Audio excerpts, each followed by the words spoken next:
다 같이 목도하심으로 주일 2부 예배 성부와 성자와 성령님의 이름으로 하나님 앞에 거룩하게 드리겠습니다.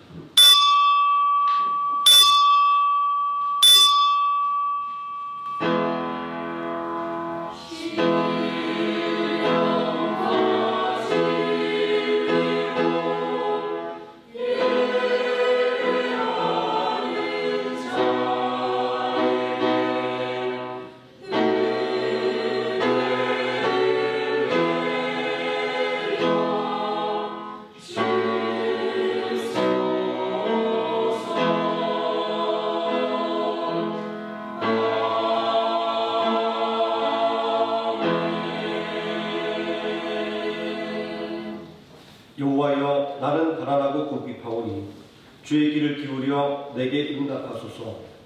나는 경건하오니 내 영혼을 보존하소서. 내 주 하나님이여, 주를 의지하는 종을 구원하소서. 주여, 내게 은혜를 베푸소서. 내가 종일 주께 부르짖나이다. 주여, 내 영혼이 주를 우러러보니 주여, 내 영혼을 기쁘게 하소서. 주는 선하사 사죄하기를 즐거워하시며 주께 부르짖는 자에게 인자함이 후하심이니이다.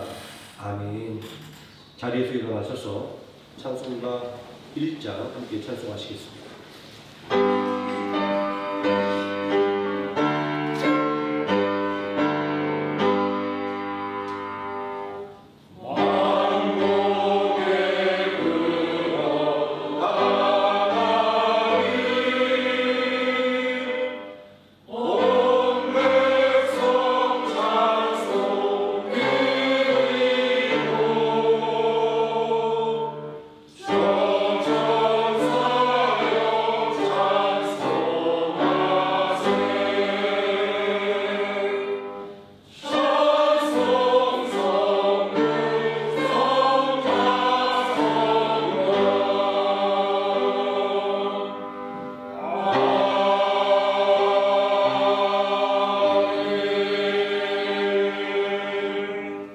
사도중경하심으로 신앙 고백드리겠습니다.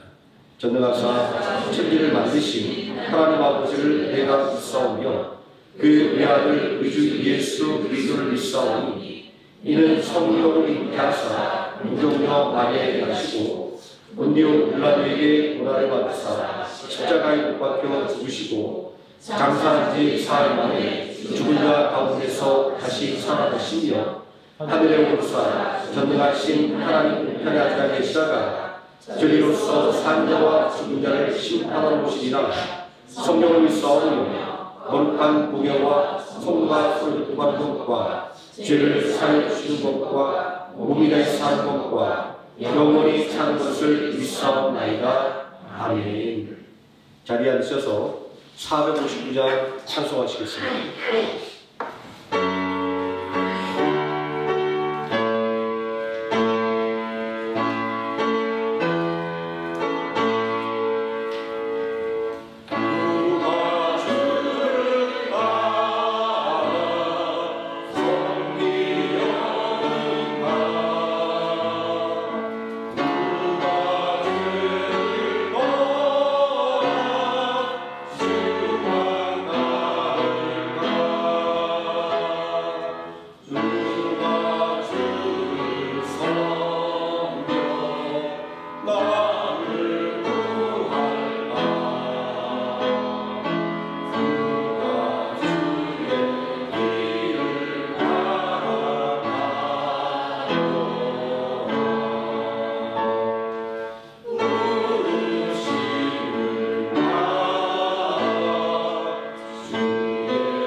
함께 은혜받을 하나님의 말씀 마태복음 13장에서 함께 보도록 하겠습니다.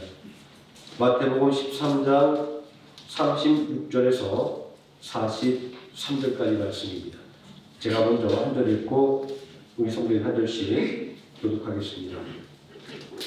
마태복음 13장 36절에서 43절입니다. 이에 예수께서 무리를 떠나사 집에 들어가시니 제자들이 나와 이르되 밭의 가라지의 비유를 우리에게 설명하여 주소서.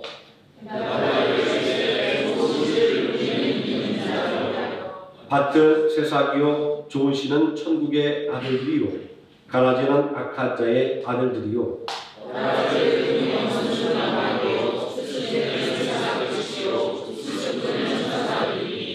그런즉 가라지를 거두어 불에 사르는 것 같이 세상 끝에도 그러하리라. 인자가 그 천사들을 보내니 그들이 나라에서 온 어머니에 하는 것과 또 물건을 향한 천사들을 거두어내어 풀무불에 던져 넣으리니 거기서 울며 이를 달게 되리라. 그때 의인들은 자기 아버지 나라에서 해와 같이 빛나리라. 귀 있는 자는 들으라. 아멘. 유반성 장로님 나오셔서 우리를 대표해서 기도해 주시겠습니다. 우리를 도우시고 지켜주시는 전지전능하신 하나님, 감사와 찬양과 영광을 드립니다. 저희들에게 거룩한 주일을 허락하셔서 주님 전에 나와서 예배를 드릴 수 있도록 인도하신 은혜에 감사드립니다. 지난 한 주간도 세상 속에 살면서 말씀 가운데 순종하기보다 육신의 정욕대로 살면서 주님의 영광을 나타내지 못하고 가리는 자가 되었으니 주님 이 시간 저희들의 죄가 자복되어지는 시간이 되게 하시고 주 예수 그리스도의 은혜로 용서받는 시간이 되게 하여 주시옵소서. 주님, 저희들은 너무 연약하여서 넘어지기 쉽사오니 하나님 저희들을 붙들어 주시고 강하고 담대한 믿음 주셔서 하나님 말씀 안에서만 의지하며 살아갈 수 있도록 성령님께서 인도하시고 지켜주시옵소서. 이 시간 주님께 드려지는 예배를 통하여 주님만이 저의 삶이시요 힘이시요 의지할 주님을 믿고 순종하며 결단하는 귀한 예배 시간이 되도록 인도하여 주시옵소서. 저희들의 삶이 경제적으로 어렵고 힘들더라도 소망 되시는 주님만 의지하면서 살아가는 저희 생명나무 교회 성도님들 되게 하여 주시옵소서. 주님, 이 시간 감과 없기는 원치 않는 육신의 병환으로 고통받는 환우들을 기억하시고 회복시켜 주시옵소서. 김동기 원로 목사님 병환으로 힘든 가운데 계십니다.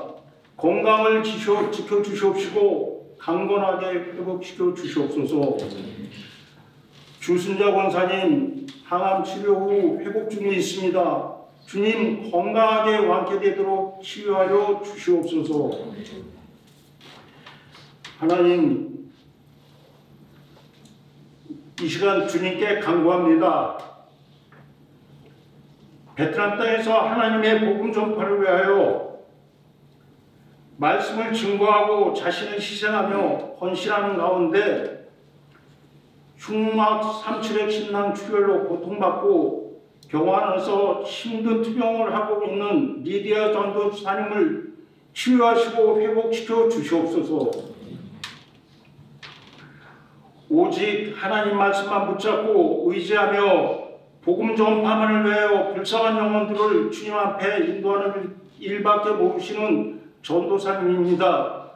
주님, 이 시간 저희들의 기도를 들으사 치유하시고 회복시켜 주시옵소서.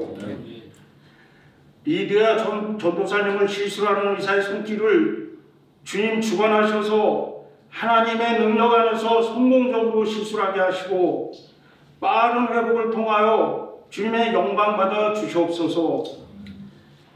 전도사님 가정 안에도 하나님 크신 위로가 함께 하시기를 간구합니다. 치료비나 경제적으로 생활이 어렵지 않게 하여 주시옵시고 가정 안에 건강함으로 지켜 주시옵소서. 전지전능하시고 능치 못하심이 없으신 하나님 손길로 치유하시고 회복시켜 주시고 하나님 영광받아 주시옵소서. 가정 안에 경제적인 어려움과 자녀들의 문제로 걱정과 근심이 있는 가정을 위로하여 주시고 경제적으로 회복시켜 주셔서 자녀들의 학업과 진로 문제를 주님 해결하여 주시고 축복하셔서 세상에서 크게 쓰임받는 귀한 자녀들로 성장하게 하여 주시옵소서. 주님, 대학 입시를 위하여 준비하는 수험생이 있습니다. 김다니엘, 문민영, 황민서, 주님 기억하시고 이 학생들의 지갑을 열어주시사 지혜를 더하여 주셔서 각자 원하는 대학에 넉넉히 입학할 수 있도록 은혜 내려 주시옵시고 무더운 날씨에 지치지 않도록 건강도 지켜 주시옵소서. 주님, 이 시간 저희 몸된 교회에 빈자리가 많습니다. 주님께서 세우신 생명나무 교회를 통하여 살아계신 하나님 말씀이 베트남 온 땅에 전파되어서 주님의 몸된 교회의 자리가 차고 넘치는 역사가 일어나도록 은혜 내려 주시옵소서. 땅끝까지 전파하라는 주님의 명령에 사명을 다하는 하나의 생명나무가 되도록 주님 능력 주시옵소서. 이 시간 말씀으로 세우신 목사님 가정 안에 성령으로 충만한 은혜를 베풀어 주셔서 평안 가운데 맡은 사역을 잘 감당하도록 주님 도와주시옵소서. 귀한 말씀을 증거하실 때에 성령님 함께 하셔서 능력을 더하여 주시고 말씀을 듣는 성도들에게는 마음의 문과 귀가 열리게 하셔서 한 주간 세상 살아나갈 때에 말씀의 능력 안에서 승리하는 삶을 살아가도록 지켜주시옵소서. 이 시간도 몸된 교회 안에서 수고하시는 선신의 손길을 돌아보시고 가정 안에 평안을 축복하여 주시옵시고 사업장이 번창하며 직장 안에도 크게 인정받도록 축복하여 주시옵소서.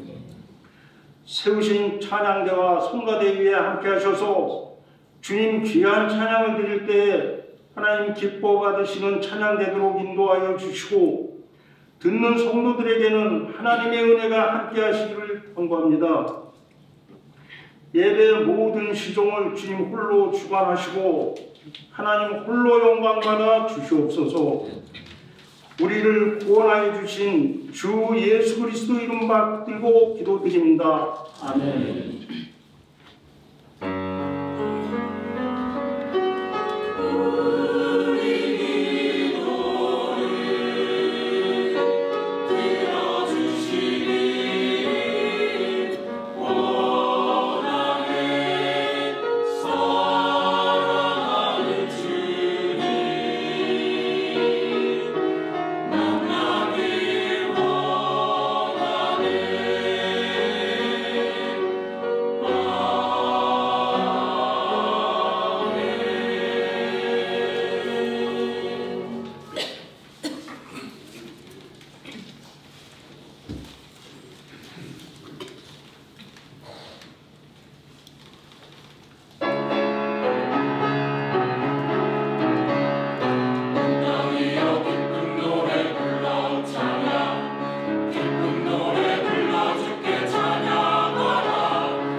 영감 있는 찬양으로 봉사해 주시는 우리 찬양팀 또 성가대 너무나 또 감사드립니다. 또 성가대가 또 풍성하게 또 많은 인원들이 하나님을 찬양하는 모습이 굉장히 더 뿌듯하고 좋습니다. 아마 하나님도 굉장히 기뻐하실 것 같습니다. 이 길 위해서 찬양팀 반부를 하나 드리겠습니다. 찬양으로 찬양팀에서 함께 봉사하고 싶으신 성도님들, 또 악기로 함께 봉사하고자 하는 마음이 있으신 성도님들은 주저 마시고 찬양팀에 지원해서 봉사해 주시면 고맙겠습니다. 내가 앞에 나간 빈자리 누가 채우냐라고 걱정하지만 하나님께서 다 알아채워 주시니까 걱정하지 마시고 마음에 감동 주신 분들은 자원해서 또 함께 봉사함으로 하나님께 영광 드리고 또 모든 성도님들에게 귀한 은혜 끼치면 또 고맙겠습니다. 오늘 함께 공독한 하나님의 말씀, 주님의 멍에를 메어야 하는 이유라는 제목으로 하나님의 말씀에 은혜를 나누고자 합니다. 여호와여, 나는 가난하고 궁핍하오니 주의 귀를 기울여 내게 응답하소서. 나는 경건하오니 내 영혼을 보존하소서. 내 주 하나님이여, 주를 의지하는 족을 구원하소서. 주여, 내게 은혜를 베푸소서. 내 가족이 주께 부르짖나이다. 주여, 내 영혼이 주를 우러러보니 주여, 내 영혼을 기쁘게 하소서. 주는 선하사 사자기를 즐거워하시며 주께 부르짖는 자에게 인자심이 후하시니이다. 시편 86편에 기록된 다윗의 기도입니다. 고된 인생을 살아가는 한 사람의 애환이 느껴지는 기도입니다. 인생이 짊어진 멍에가 얼마나 무거운 것인가를 확인할 수 있습니다. 그런데 다윗을 가리키는 말은 이스라엘 왕 하나님의 마음에 합당한 사람입니다. 이런 다윗의 신분을 생각해 볼 때 시편 86편은 부귀영화를 누리는 위치에 있는 사람의 기도라고는 믿을 수가 없습니다. 다윗만큼 하나님의 사랑을 받고 다윗만큼 부귀영화를 누린 왕을 찾아보기는 힘드니까요. 여기서 우리는 두 가지 상황을 가정해 볼 수 있습니다. 첫 번째는 고된 인생을 극복하고 왕이 된 다윗이 어려운 시절을 회상하며 드리는 기도입니다. 가족들에게조차도 인정받지 못했던 어린 시절을 보냈습니다. 양을 지켜야 한다는 핑계로 중요한 가족 모임에서 제외되었습니다. 골리앗과 싸우려 할 때 형의 비웃음을 샀습니다. 사울왕의 칼을 피하여 도피해야 했습니다. 다윗이 자신의 왕위를 빼앗을 것이라고 하는 두려움에 사로잡힌 사울왕은 나라일을 내팽개치고 다윗을 죽이는 일에 몰두했기 때문입니다. 그리고 둘째는 사람들과 하나님께 인정받는 위치에 올랐다 할지라도 인생은 고난을 벗어던지지 못한다라고 하는 고백입니다. 이스라엘의 왕이 된 이후에도 다윗은 끝없는 고난의 길을 걸어야만 했습니다. 이웃 나라들과의 전쟁과 반역이 끊이지 않는 삶을 말입니다. 하지만 어떤 상황을 고려한다 해도 우리의 인생이 고난을 헤쳐나가야 하는 것임은 변하지 않는 사실입니다. 왜냐하면 고난이 과거의 것이라고 가정할 때 고난을 견디고 이겨야만 오늘의 평안과 복을 누릴 수 있는 것이기 때문입니다. 또 모든 것을 이루었다고 해도 고난에서 자유로울 수 없다는 것을 가정할 때 우리의 삶은 오늘도 무거운 멍에를 지고 살아야 하는 고된 인생이기 때문입니다. 수고하고 무거운 짐진 자들아 다 내게로 오라. 내가 너희를 쉬게 하리라. 예수님의 초대는 바로 무거운 인생의 짐을 진 우리를 향한 것입니다. 또 내 멍에를 메고 내게 배우라는 말씀하신 것은 고된 인생길에서 지친 우리를 위로하고 격려하기 위해서입니다. 다윗의 기도를 되새겨봅니다. 그리고 고민해봅니다. 무엇이 주님의 뜻대로 살려고 몸부림치는 참된 성도까지도 고난을 겪게 만드는 것인지 말입니다. 성경을 통하여 성도의 삶을 살펴보면 하나님의 거룩함을 닮아가는 것을 추구하는 성도의 삶은 본질적으로 천국의 소망과 결부되어 있습니다. 출애굽으로 하나님의 백성이 된 이스라엘 백성들의 광야 여정의 목적지가 약속의 땅이었듯이 성도의 삶의 여정의 목적지는 더 좋은 본향인 하나님의 나라이기 때문입니다. 그들이 이제는 더 좋은 본향을 사모하니 곧 하늘에 있는 것이라. 이러므로 하나님이 그들의 하나님이나 일컬음 받으시기를 부끄러워하지 아니하시고 그들을 위하여 한 성을 예비하셨느니라. 히브리서 11장 16절 말씀이 증거합니다. 믿음의 선진들은 더 좋은 본향을 사모함으로 고난의 길을 걸어야만 했습니다. 이스라엘 백성들은 약속의 땅을 소유하기 위해 광야라는 고난의 길을 걸어야만 했습니다. 아이러니하게도 성도의 고난은 천국의 소망 때문에 당해야 했던 것입니다. 믿음의 소망 때문에 당하는 고난이라는 믿음의 현실 속에서 왜 하나님께서는 성도에게 고난을 허락하셨을까? 왜 고난을 피할 수 없도록 만들어 놓으셨을까라는 질문을 하게 됩니다. 하지만 예수님께서 들려주신 가라지의 비유는 이러한 질문을 근본적으로 뒤집어 놓는 것이었습니다. 왜냐하면 천국은 좋은 씨를 제밭에 뿌리는 사람과 같으니 라는 비유의 말씀은 믿음의 소망이 얼마나 값진 것인가 라는 것을 알려주는 것이기 때문입니다. 그리고 이어지는 원수가 와서 곡식 가운데 가라지를 덧뿌리고 갔더니 라는 말씀에서 믿음의 소망에 고난이 기다리는 것은 믿음의 소망 때문이 아니라 믿음의 소망을 빼앗으려는 원수의 방해 때문인 것이 드러나고 있습니다. 우리는 가라지 비유를 통해서 하나님의 마음에 합당한 사람인 다윗까지도 고난을 당해야만 했던 이유를 깨닫게 됩니다. 또 다윗은 고난 중에 하나님을 바라보는 이유를 이렇게 밝히고 있습니다. 주는 선하사 사죄하기를 즐거워하시며 주께 부르짖는 자에게 인자심이 후하심이니이다. 무거운 인생에 멍해진 다윗이 인생의 멍에를 지기 위해 의지했던 것은 하나님의 선하심과 인자심이었던 것입니다. 죄인을 용서하시고 주께 구하는 자에게 인자를 베풀어 주시는 하나님을 신뢰하고 의지한 다윗이야말로 주님의 멍에를 메고 주님께 배운 사람이었던 것입니다. 예수님은 천국을 좋은 씨를 제밭에 뿌리는 사람에 비유했습니다. 이 비유에서 좋은 씨를 제 밭에 뿌린 사람은 인자, 다시 말해서 예수 그리스도입니다. 천국은 좋은 씨를 제 밭에 뿌린 사람과 같으니 라는 말씀은 천국의 상태를 비유하는 것입니다. 그래서 천국은 좋은 씨를 제 밭에 뿌린 사람의 상황 같으니 이렇게 번역할 수 있습니다.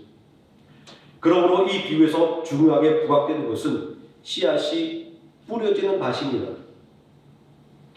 이어지는 말씀은 사람들이 잘 때 그 원수가 와서 곡식 가운데 가라지를 덧뿌리고 갔더니 라고 돌변한 상황을 묘사하고 있습니다. 좋은 씨앗이 뿌려진 밭에 가라지가 덧뿌려졌다고 하는 것은 아주 의미심장합니다. 왜냐하면 한 밭에 뿌려진 두 종류의 다른 씨앗은 필연적으로 경쟁할 수밖에 없는 것이기 때문입니다. 사람이 잘 때 원수가 와서 곡식 가운데 가라지를 덧뿌리고 갔더니 라는 말씀은 명백하게 복수에 관한 말씀입니다. 고대로부터 원수의 밭을 훼손하는 것은 널리 알려진 복수의 방법이었습니다. 밭을 불무더기로 만들거나 밭에 솜을 뿌려 못쓰게 만드는 행위들은 성경에도 기록되어 있을 정도입니다. 로마에서도 복수를 하기 위해서 원수의 밭에 가라지와 같은 잡초의 씨앗을 덧뿌리는 일들이 있었다라고 합니다. 그래서 로마는 보복하기 위해서 상대방의 밭에 가라지와 같은 잡초들을 덧뿌리는 행위를 법으로 금지해 놓았다고 합니다. 이 가라지 비유에는 신실한 성도의 삶에도 고난이 사라지지 않는 이유가 드러나 있습니다. 그것은 바로 원수의 존재입니다. 좋은 씨앗이 뿌려진 밭에 가라지를 덧뿌리는 원수 말입니다. 예수님은 성도의 원수의 실체가 마귀라고 하고 밝히고 있습니다. 마귀는 시험하는 자입니다. 유혹하고 넘어뜨리는 자입니다. 마태복음 4장 3절은 마귀의 실체를 시험하는 자 이렇게 밝혀놓고 있습니다. 또 본문 39절에서 예수님은 가라지를 뿌린 원수는 마귀요라고 말씀합니다. 하나의 밭을 두고 구원자 예수 그리스도와 원수 마귀가 대립하고 있습니다. 예수님은 이 영적 전쟁이 벌어지는 밭을 세상이라고 말씀하셨습니다. 영적인 전쟁이라는 말에서 우리는 두려움을 느낄 수도 있습니다. 하지만 우리는 천국은 좋은 씨를 제밭에 뿌린 사람과 같으니 라는 말씀에서 1차적으로 세상을 창조하고 다스리시는 하나님의 권능을 확인할 수 있습니다. 이 말씀은 예수 그리스도께서 세상에 대하여 당신의 소유권을 주장하는 말씀이기 때문입니다. 철학적 이신론자들이 주장하는 것처럼 하나님께서 세상을 만드신 이후에 세상에 대하여 아무런 관여나 관심을 갖지 않는 것이 아니라는 것입니다. 하나님은 어제나 오늘이나 영원토록 동일하신 분입니다. 창조주 하나님은 오늘도 우리들의 삶을 돌보시고 이끌어 가시는 분입니다. 중국예과 칼빈은 가라지 비유에서 밭에 비유되는 세상을 교회로 해석했습니다. 주석과 메테올리도 가라지 비유에서 세상을 교회로 해석했습니다. 그런 가라지 비유를 복음적인 교회의 현재의 상태와 미래의 상태를 묘사하기 위한 것이다라고 말합니다. 교회 안에는 많은 위선자들이 있습니다. 교회를 떠난 사람들이, 그래서 실제적인 무신론에 다다른 사람들이 자신이 교회를 떠나고 신앙을 버린 이유로 드는 것이 바로 이 문제입니다.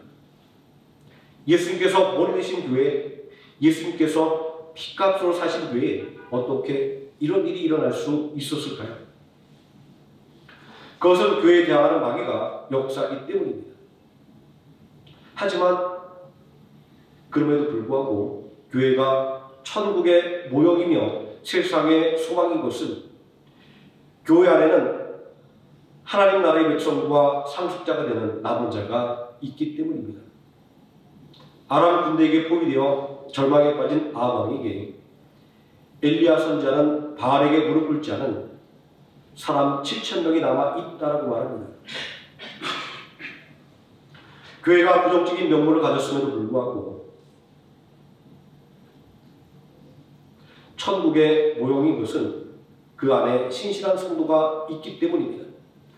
제밭에 좋은 씨를 뿌리는 사람의 비유에는 교회에 보내신 예수 그리스도의 보살핌이 있기 때문입니다. 선하고 의로운 사람으로서의 천국이 아니라 예수 그리스도의 보살핌 아래에 있다라고 하는 의미에서 교회는 천국의 모형인 것입니다. 지상 위에 있는 천국 말입니다. 가라지 비유는 예수 그리스도와 마귀의 대결을 떠올리게 만듭니다. 한 영혼을 두고 벌이는 치열한 영적 전쟁 말입니다. 성령님에게 이끌려 광야에서 40일간 금식하며 시험 나가신 예수님을 유혹한 마귀와 싸우는 그 영적 전쟁 말입니다. 예수님께서 하나님의 말씀으로 마귀의 시험을 대적하실 때 마귀는 교묘하게 하나님의 말씀을 왜곡하여 예수님을 공격했습니다. 마치 좋은 씨앗이 뿌려진 밭에 가라지를 덧뿌려 놓는 것처럼 말입니다. 우리는 이러한 가라지의 비유와 예수님이 광야에서 당한 시험을 통해서 성도의 삶에 있어서 믿음의 뿌리를 흔드는 고난이 사라지지 않는 이유를 깨닫게 됩니다. 세상이라고 하는 하나의 밭에, 교회라는 하나의 밭에 좋은 씨앗과 그리고 그 씨앗을 무력화시키려는 가라지가 뿌려진다고 하는 것은 전쟁입니다. 천하보다 한 귀한 영혼을 구원하기 위한, 또 한 영혼을 빼앗기 위한 영적인 전쟁인 것입니다. 그러므로 예수님은 이러한 영적인 전쟁을 염두에 두고 수고하고 무거운 짐진 자들아 다 내게로 오라 초대한 것입니다. 또 주님의 멍에를 메고 주님께 배우라 말씀하신 것입니다. 우리는 가라지 비유 속에서 한 영혼을 두고 벌이는 치열한 영적인 전쟁을 볼 수 있어야 합니다. 단순하게 알곡과 가라지, 천국의 자녀들과 악의 자녀들의 대립으로만 보아서는 안 됩니다. 참된 성도와 거짓 성도를 구분짓는 것으로만 보아서도 안 됩니다. 하나의 밭에 경쟁하듯 뿌려진 좋은 씨앗과 가라지는 세상에서 한 영혼의 구원을 놓고 대립하는 하나님의 구원 계획과 마귀의 해방에 대한 비유이기 때문입니다. 저는 씨 뿌리는 비유에서 네 가지 밭을 네 종류의 사람이 아니라 한 사람의 마음 상태로 해석했던 것처럼 가라지 비유에서도 밭에 뿌려지는 좋은 씨와 가라지를 신자와 불신자, 참된 성도와 거짓 성도로 구분짓지 않으려고 합니다. 한 사람의 마음에 뿌려진 두 가지 씨앗, 다시 말해서 두 가지 말씀으로 가라지 비유를 이해하는 것이 필요합니다. 이러한 관점에서 우리는 이 가라지 비유 속에서 성도의 구원을 방해하는 마귀의 유혹 속에서도 성도의 의무와 책임을 다할 수 있을 것인가? 라는 질문을 찾아낼 수 있습니다. 또 마귀의 방해에도 불구하고 성도의 의무와 책임을 다한 성도의 삶에 주어지는 상급은 무엇인가? 라는 질문도 찾아낼 수 있습니다. 왜냐하면 예수님의 비유의 의도는 성도들에게 바리새인적인 자부심을 갖도록 유도한 것이 아니기 때문입니다. 도리어 예수님은 이 비유를 통해서 주님의 멍에를 메고 주님께 배워야 하는 이유를 알려주려고 하는 것입니다. 우리는 가라지 비유에서 찾아낸 두 가지 질문에 대한 대답과 주님의 멍에를 메고 주님께 배우라는 예수님의 의도를 알기 위해서는 성경을 통하여 하나님의 백성들의 삶의 모습을 들여다볼 필요가 있습니다. 왜냐하면 하나님의 백성들의 삶의 모습, 신앙의 모습을 살펴보면 가라지 비유의 구조가 고스란히 드러나 있기 때문입니다. 또 가라지를 덧뿌리고 있는 원수 마귀의 방해를 찾아볼 수 있기 때문입니다. 애굽에서 종살이하던 이스라엘 백성들은 하나님의 권능으로 말미암아 구원을 받았습니다. 그때 애굽의 바로에게 선포된 하나님의 명령은 아주 간결한 것이었습니다. 내 백성으로 하여금 내게 예비하게 하라. 이 짧은 명령 속에 하나님의 백성의 정체성이 드러나 있습니다. 하나님의 백성의 의무가 명시되어 있습니다. 종된 이스라엘 백성들을 놓아주라는 명령이 들어 있습니다. 권능과 위엄이 넘치는 하나님의 말씀은 자기 밭에 좋은 씨를 뿌리는 예수 그리스도를 떠올리게 합니다. 종된 백성을 구원하는 것은 천하보다 귀한 한 영혼을 구원하는 것이기 때문입니다. 그러니 출애굽의 이변에는 원수 마귀의 방해인 바로의 완악함이 자리 잡고 있을 수밖에 없었던 것입니다. 이스라엘 백성들 스스로 하나님의 구원을 포기하도록 하기 위해서 말입니다. 바로의 억압이 거세질수록 바로를 원망하기보다 오히려 모세와 아론을 원망하는 이스라엘 백성들의 모습은 가라지를 덧뿌리는 마귀의 힘이 얼마나 강력한 것인가라는 것을 상징적으로 보여주는 것입니다. 또 하나 고려해야 할 것은 이스라엘 백성들이 애굽의 노예 생활에서 해방되었을 때 출애굽 대열에는 이스라엘 백성들만이 있었던 것이 아니었다라는 것입니다. 출애굽기 12장 38절을 보면 출애굽 대열에는 수많은 잡족이 함께 있음을 알 수 있습니다. 우리는 이 잡족이라고 하는 단어 속에서 하나님의 백성의 본래의 모습, 교회의 본래의 모습을 엿볼 수가 있습니다. 하나도 중요하지 않은, 그래서 무시를 당해도 마땅한 이라는 의미가 잡족이라는 말 안에 들어있기 때문입니다. 애굽을 두는 10가지 재앙을 경험한 이들을 출애굽 대열에 동참하게 만든 것은 하나님의 힘에 압도되었기 때문이 아니라 내 백성으로 하여금 나를 예배하게 하라는 하나님의 말씀을 통해서 새로운 삶에 대한 소망이, 자유로운 삶에 대한 소망이 생겼기 때문입니다. 출애굽한 이스라엘 백성들과 함께하는 수많은 잡족들의 모습 속에서 억압에서 벗어나는 해방을 간절히 사모하는 것이 인간의 가진 본성임을 알 수 있습니다. 친구 따라 강남 간다는 속담처럼 믿음은 이렇게 시작되는 경우가 많습니다. 선한 영향력에 기대어 시작된 믿음의 첫걸음이 마침내 예수 그리스도를 구주로 믿고 영접하는 계기가 되기 때문입니다. 이스라엘 백성들과 함께 하나님의 구원에 동참한 수많은 잡족들이 이스라엘 백성들과 함께 율법을 받고 함께 예배드리고 함께 약속에 동참한 것을 기억하십시오. 출국한 이스라엘 백성들과 수많은 잡족들은 이제 하나의 백성이 되었습니다. 함께 하나님의 구원의 은혜를 입었기 때문입니다. 출국한 이들의 모습은 성도와 불신자들이 함께 어울려 사는 오늘날의 세상의 모습과 굳건한 믿음을 가진 성도와 연약한 믿음을 가진 성도가 함께 모여있는 교회의 모습을 연상케 합니다. 인자가 자기 밭에 좋은 씨를 뿌리듯 출국한 이들에게 그 말씀에 순종하며 살게 되는 생명의 말씀인 하나님의 말씀 율법이 주어졌습니다. 일용할 양식인 만나가 매일 아침 은혜로 공급되었습니다. 하지만 좋은 씨가 뿌려진 밭에 원수 마귀는 가라지를 뿌리는 것을 멈추지 않았습니다. 민수기 11장은 이러한 마귀의 공격에 대해 이야기하고 있습니다. 민수기 11장 1절을 보면 이스라엘 백성들이 악한 말로 하나님을 원망합니다. 또 민수기 11장 4절을 보면 탐욕 때문에 하나님을 원망합니다. 구름기둥과 불기둥으로 상징되는 하나님의 인도와 보호, 매일 아침에 만나로 일용할 양식을 주시는 하나님의 은혜에도 불구하고 원망과 불평이 싹섰다고 하는 것은 좋은 씨앗이 뿌려진 밭에 가라지가 덧뿌려졌기 때문입니다. 이스라엘 백성들은 길이 험하면 험하다고 불평했습니다. 매일 공급해 주시는 만나가 먹기 싫다고 원망했습니다. 이러한 모습은 비단 이스라엘 백성들의 모습만은 아닙니다. 오늘을 살아가는 우리 성도들의 모습이기도 합니다.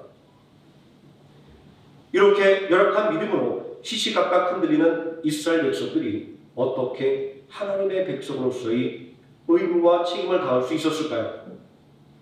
그것은 모세와 같은 신실한 중보자가 있었기 때문이었습니다.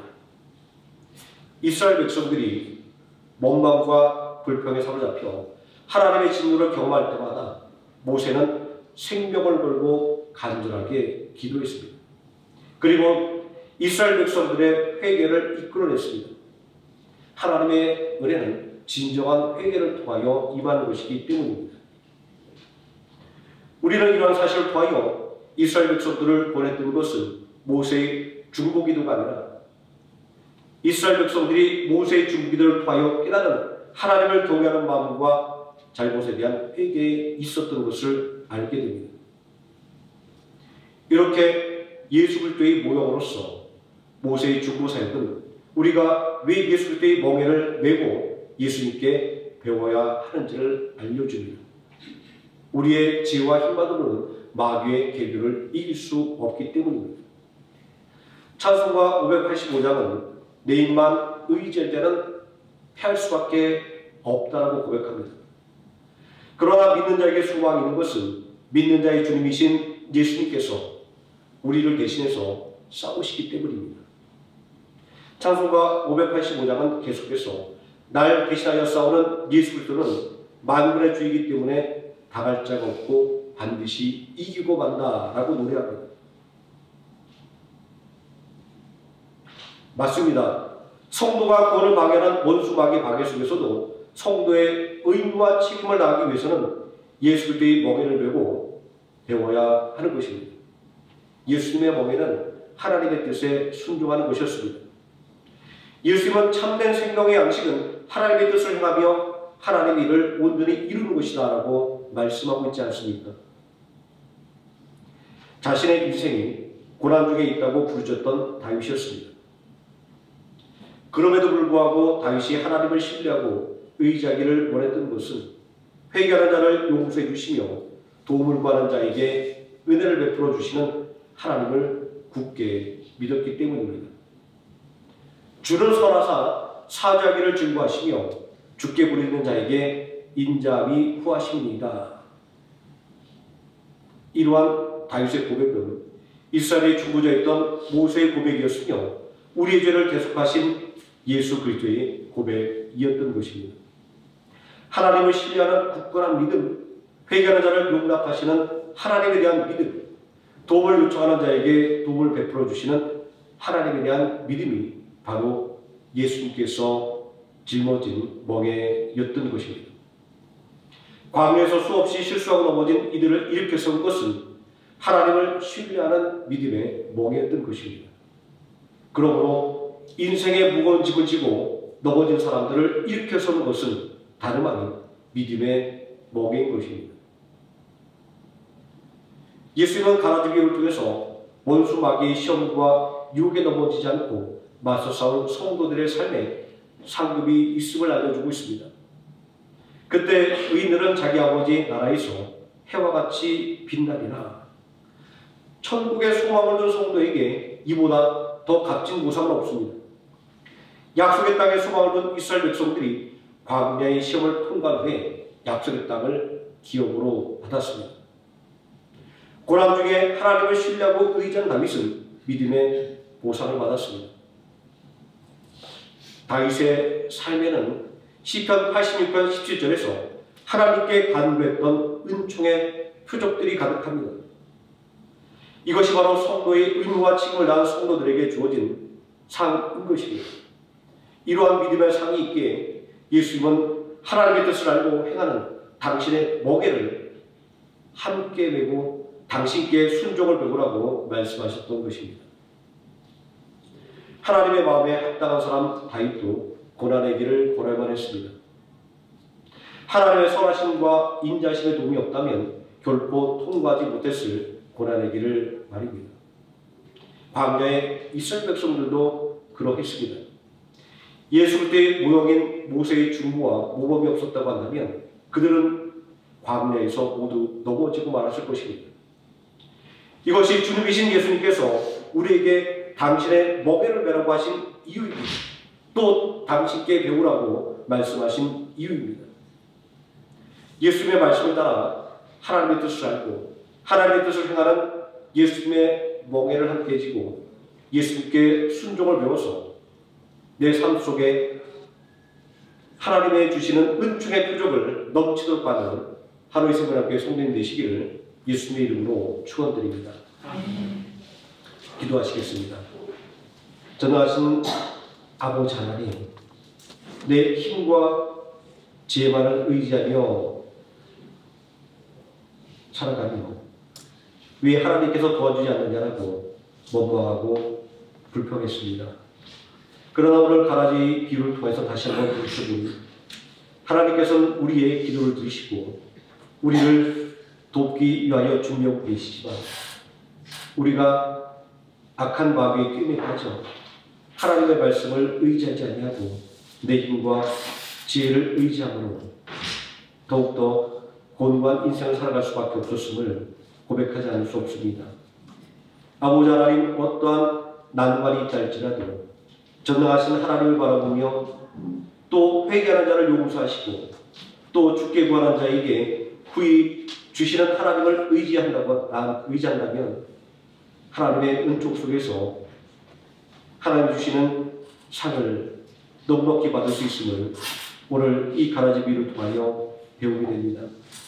전능하신 아버지 하나님, 우리가 말씀대로 살기를 원할수록 원수 마귀는 우리의 마음속에 의심과 그리고 또 불신의 씨앗을 뿌립니다. 아버지 하나님, 그러한 원수 마귀의 계획에 지지 말게 해주시고 언제나 하나님 앞에 드리는 예배를 통하여 또한 하나님의 은혜를 감사하는 찬송을 통하여 또 하나님의 말씀을 듣고 배우는 아버지 하나님 일들을 통하여 온전히 우리 주님의 멍에를 함께 내게 하여 주시고 우리 주님의 순종을 배우게 하여 주시기를 원합니다. 예수님의 이름으로 기도드립니다. 아멘. 찬송가 455장 찬송하시겠습니다.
찬송가 51장 1절, 3절 찬송하시면서 준비한 예물을 하나님께 드리겠습니다.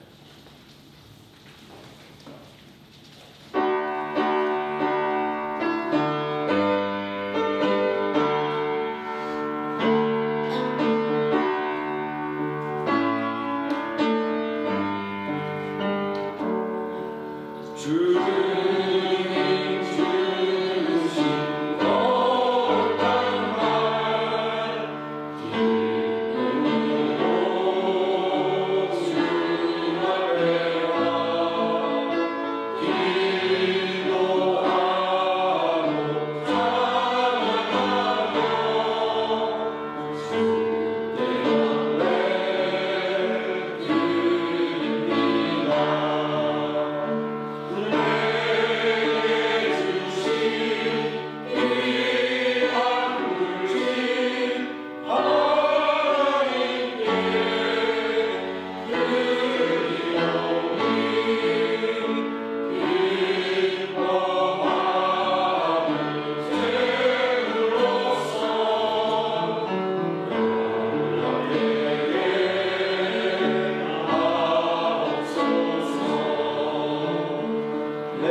기도드리겠습니다.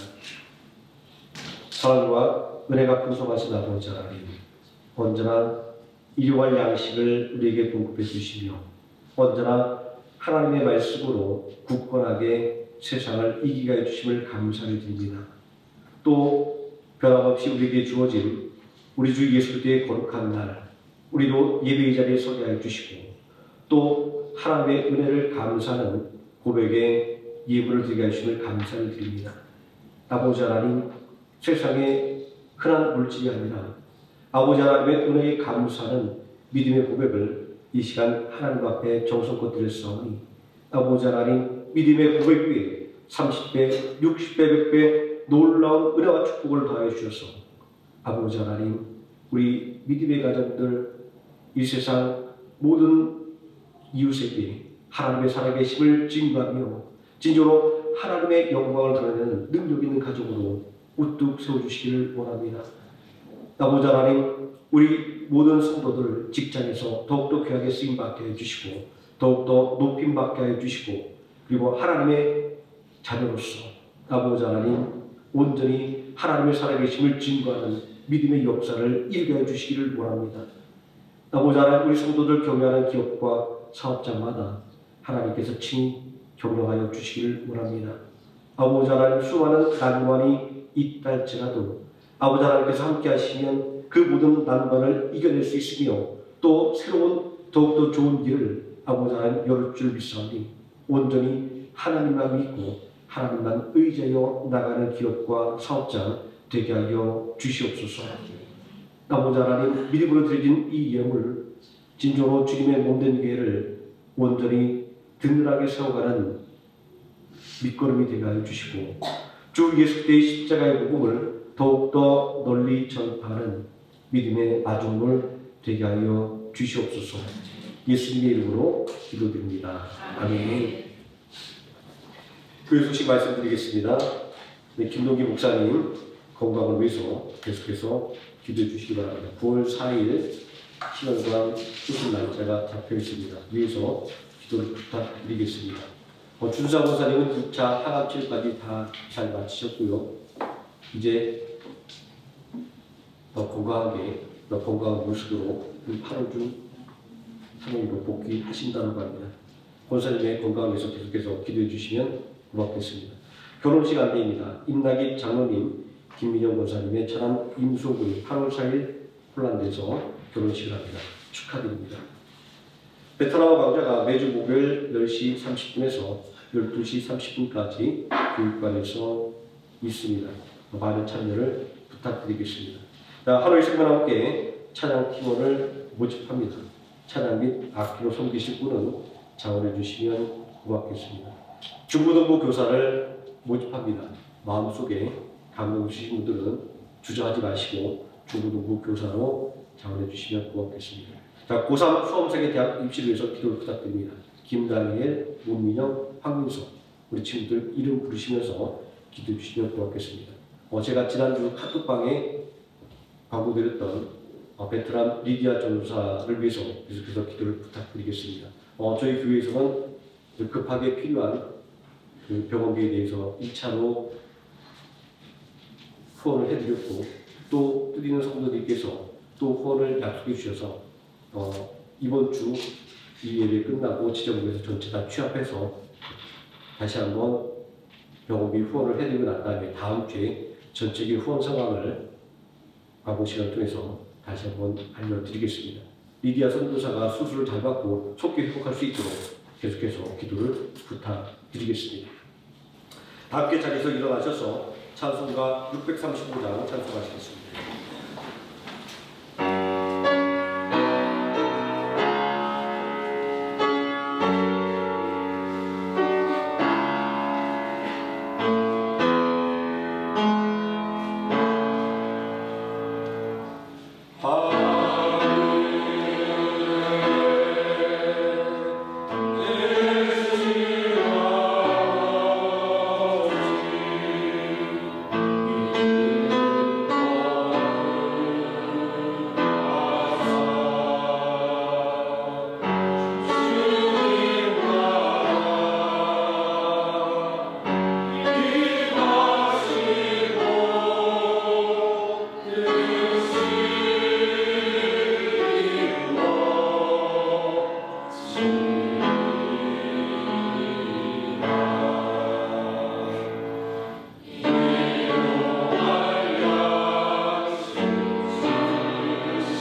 지금은 우리를 구원하신 예수 그리스도의 은혜와 우리를 위하여 독생하신 아들 예수 그리스도를 십자가에 내어주신 성부 하나님의 사랑과 오늘도 우리와 함께 동행하시는 성령 하나님의 임마누엘이 오늘 한 마음을 예배드린 모든 성도들 머리 위에와 하루의 생을 함께 머리 위에 지금부터 영원토록 함께 계실지어다. 아멘.